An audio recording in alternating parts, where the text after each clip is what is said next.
exploiting trust. This is protected storage. Most of you have seen this before. If you go to a website and all of a sudden your browser says, oh, you want me to remember the password? Oh, you want me to remember this? Want me to remember that? Please do. That's hacking. Because if it's remembered, we use tools to extract it. Protected storage. Everything has autocomplete. It can have user accounts and passwords, account numbers, names of websites visited, and some logon information for PayPal, eBay, banks, and other locations. PayPal, eBay, banks, other locations. Lots of things it can have. Okay? It's stored in the registry. Password may or may not be visible, depends on the operating system. This is a key, an example of one of the keys that has protected storage system, and it's called Protected Storage System Provider in the registry key, which makes it kind of easy to find. Protected storage tools. We have to have a tool usually to extract the stored information.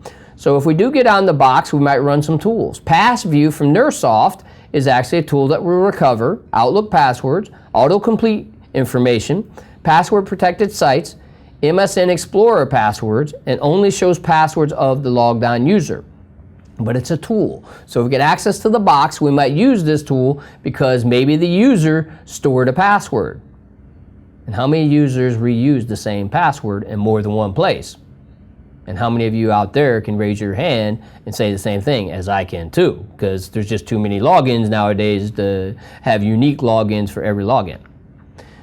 Internet Explorer has protected storage depending on the version because the vendor is getting smarter and smarter. It doesn't save passwords anymore. It saves in 3 different locations, HTTP authentication passwords.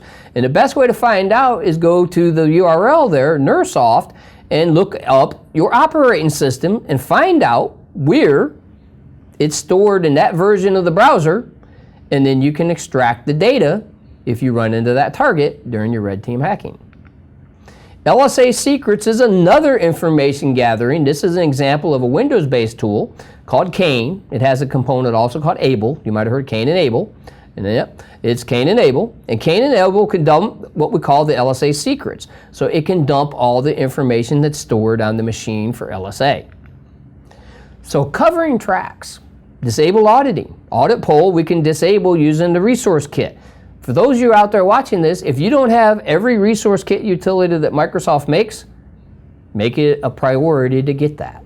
Because when you have the resource kit, not only are they great for administrators, they're great for hackers. They're great for red team hacking because Windows has some really good administrative tools that we can use in the resource kit. Clear the event logs. Can be a challenge today because some of the operating systems, you got to have system access, stuff like that. So you might be able to clear it. With older systems, you can use a tool called WinZapper. Newer systems, you might just opt to corrupt it. There's different options you can do when you go to cover your tracks. Remember, we're looking at once you're on the actual server, how can you remove evidence that you actually were there? And we will break here and we'll do a server attack lab.